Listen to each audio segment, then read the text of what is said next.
राजा Kamlakar inter college के प्राचार्य राकेश सिंह ने कहा कि विद्यालय में मुद्रा नहीं बल्कि मानव पढ़े जाते हैं और यहाँ पर बच्चों का नवनिर्माण के साथ साथ शैक्षणिक गतिविधि का निर्माण करके या छात्र छात्राओं का चतुर्मुखी विकास भी विद्यालय में आकर के ही होता है। माता पिता एवं अभिभावकों से अनुरोध करते हुए उन्होंने कहा कि बच्चा 16 घंटा आपके पास रहता है। पहली गुरु माता, फिर पिता, उसके बाद विद्यालय के अध्यापक होते हैं। एक बच्चे के चरित्र निर्माण में हम तब तक सफल नहीं हो सकते जब तक कि उसके अभिभावक का सहयोग न मिले। इसलिए प्राचार्य ने कहा कि सभी अभिभावक बच्चों के चरित्र निर्माण पर ध्यान दें।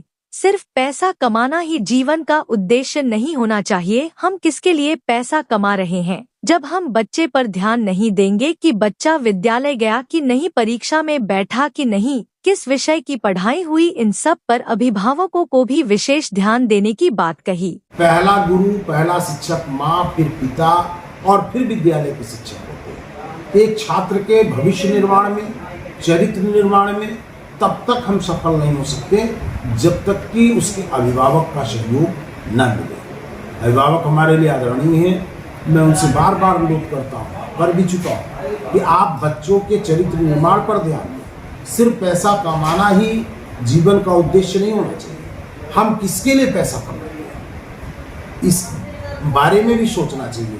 और जब हम बच्चों पर ध्यान नहीं देंगे, बच्चा विद्यालय गया, कक्षाएं चल रही कि नहीं चल रही हैं, किस किस विषय की पढ़ाई हुई, नोटबुक बनाया कि नहीं बनाया, यूनिट टेस्ट में बैठा कि नहीं बैठा, कितने अंक मिले, कक्षा अध्यापक से आप बीच में के विद्यालय वो टकशाल है जहाँ मुद्रा नहीं बल्कि मानव बढ़े जाते हैं। और यहाँ पर बच्चों का नवनिर्माण किया जाता है। छात्रों के चरित्र निर्माण का दायित्व भी विद्यालय में होता है।